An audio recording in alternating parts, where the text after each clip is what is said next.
Assalamualaikum warahmatullahi wabarakatuh. Saya Zulkarnain Sain. Kali ini saya akan menjelaskan mengenai pemeriksaan refraksi objektif. Jadi, refraksi objektif ini memberikan penilaian kesalahan refraksi yang tidak memerlukan respon subjektif dari pasien itu sendiri.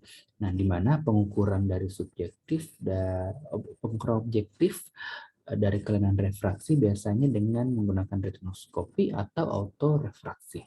Nah, ini bisa memberikan perkiraan awal kesalahan refraksi yang dapat disempurnakan nantinya dengan menggunakan refraksi subjektif.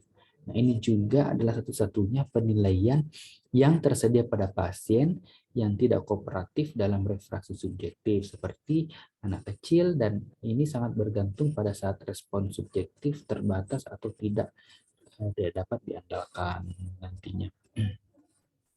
Kemudian retinoskop ini merupakan instrumen handheld yang menggunakan prinsip cahaya.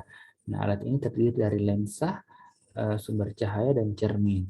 Nah, dengan mengerahkan nanti cahaya retinoskop ke pupil, kita dapat menilai pantulan cahaya pada retina, dan kemudian nantinya status refraksi dapat diukur dengan menggunakan lensa yang diletakkan dengan menggunakan lensa tadi yang diletakkan di depan eh, mata pasiennya, sehingga cahaya dapat tepat fokus pada retina dengan pantulan netral.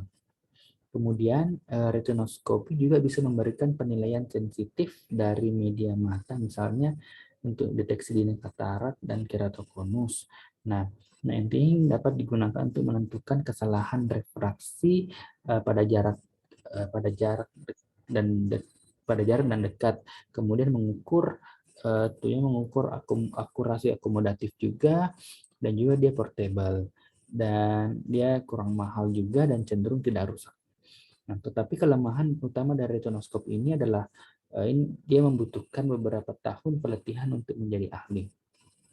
Kemudian retinoskop ini dilakukan di dalam ruangan yang redup, kemudian pasien duduk di kursi dan berada di depan pasien dengan jarak kerja atau working distance sesuai dengan diinginkan. Kemudian pasien diminta untuk melihat ke suatu objek dengan jarak 60 meter atau 20 kaki atau lebih. Kemudian pemeriksa menggunakan mata kanan jika akan memeriksa mata kanan, dan menggunakan mata kiri jika akan memeriksa mata kiri pasien. Kemudian posisi mata pemeriksa harus setinggi dengan posisi mata pasiennya. Nah, untuk memeriksa mata kanan, pemeriksa duduk agak sedikit ke kanan pasien, kemudian retinoskop dipegang dengan tangan kanan, mata kanan mengintip melalui retinoskop.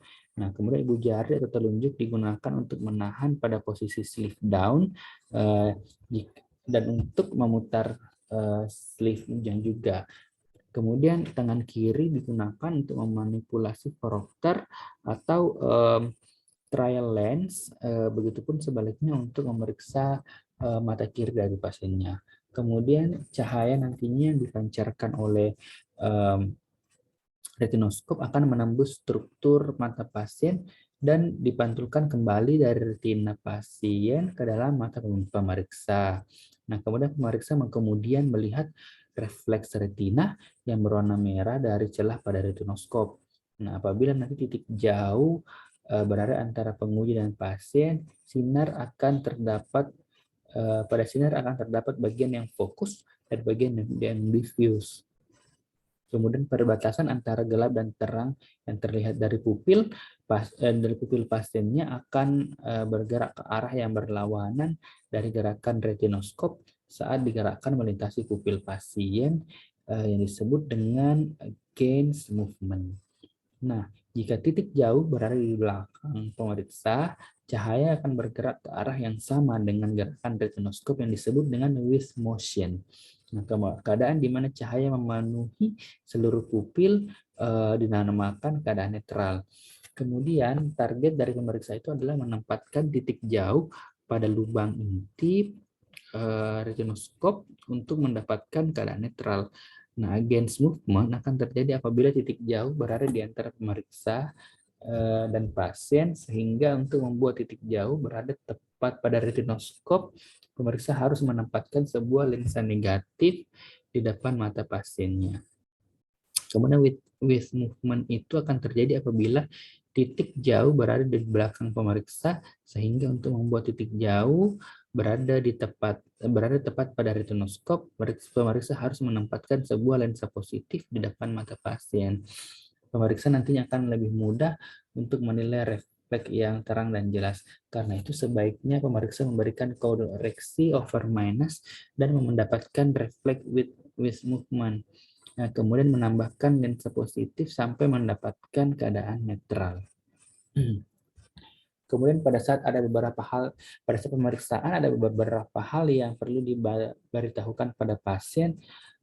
Yang pertama, pemeriksaan ini untuk membantu mendapatkan ukuran kacamata dengan tepat. Kemudian kedua mata dibuka dan instruksikan untuk melihat ke kartu atau objek jauh meskipun kabur. Kemudian pasien tidak melihat ke cahaya retinoskop. Nah, kemudian pasien dapat berkedip bila diperlukan. Kemudian jika pemeriksa menghalangi penglihatan untuk penglihatan untuk melihat jauh, maka pasien bisa beritahukan kepada pemeriksa. Nah, sekian penjelasan saya. Terima kasih. Assalamualaikum warahmatullahi wabarakatuh.